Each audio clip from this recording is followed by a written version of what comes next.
ครับจับ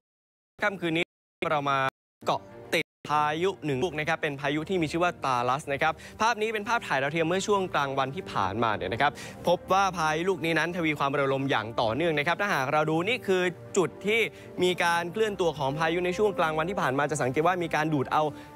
ลมดูดเอาฝนเนี่ยนะครับเข้าสู่จุดศูนย์กลางของพายุลูกนี้แน่นอนครับพายุลูกนี้ถือว่ามีบทบาทสำคัญเลยทีเดียวที่จะทำให้หลังจากนี้เป็นต้นไปเมืองไทยของเราอาจจะมีฝนตกหนักในหลายพื้นที่เป็นอย่างไรเดี๋ยวมาดูกราฟิกต่อไปนะครับจากการตรวจสอบเนี่ยนะครับล่าสุดตอนนี้พายุลูกนี้ครับมีการเคลื่อนตัวจากบริเวณทางตอนล่างเนี่ยนะครับแถวๆบริเวณ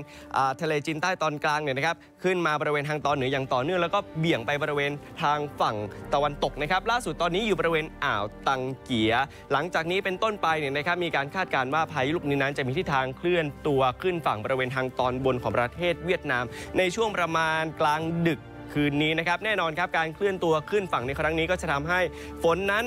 มีการกระจายตัวหลายพื้นที่นะครับโดยเฉพาะบริเวณทางตอนบนของประเทศไทยหลังจากขึ้นฝั่งแล้วคาดการณ์ว่าจะสลายตัวกลายเป็นหย่อมความกดอากาศต่ำนะครับจุดที่จะได้รับผลกระทบเต็มๆก็คือในบริเวณพื้นที่ตอนบนนะครับภาคเหนือฝั่งตะวันออกภาคอีสานตอนบนนะครับนอกจากนี้เองยังเหนี่ยวนำให้มรสุมตะวันตกเฉียงใต้หรือมรสุมฤดูฝนนั้นมีกำลังแรงมากยิ่งขึ้นด้วยนะครับจุดที่เป็นแนวปะทะสำคัญก็คือในบริเวณพื้นที่ภาคใต้ฝั่งอันดามันตอนกลางภาคตะวันออกยังเป็นจุดที่ยังคงต้องระวังนี่คือกราฟิกพื้นที่ที่อาจจะต้องระวังหน่อยในระยะวัน2วันนี้นะครับพื้นที่สีส้มคือจุดที่คาดการณ์ว่าจะมีฝนตกหนักส่วนสีแดงครับคือจุดที่คาดการณ์ว่าจะมีฝนตกหนักมากดังนั้นใครที่อยู่บริเวณดังกล่าวหรือว่าจะวางแผนทำกิจกรรมต่างๆเนี่ยนะครับในช่วงวัน2วันนี้อาจจะต้องติดตามประกาศเตือนภัยจากทางราชการด้วยส่วนคลื่นลมนะครับในบริเวณทั้ง2ฝั่งเลยนะครับไม่ว่าจะเป็นทั้งฝั่งอันดามันรวมไปถึงอ่าวไทยตอนบนสูง 2-3 เมตรโดยเฉพาะจุดที่มีฝนฟ้าคะนองคลื่นอาจจะสูงเป็นพิเศษยังไงใช้ชีวิตในระยะนี้ต้อง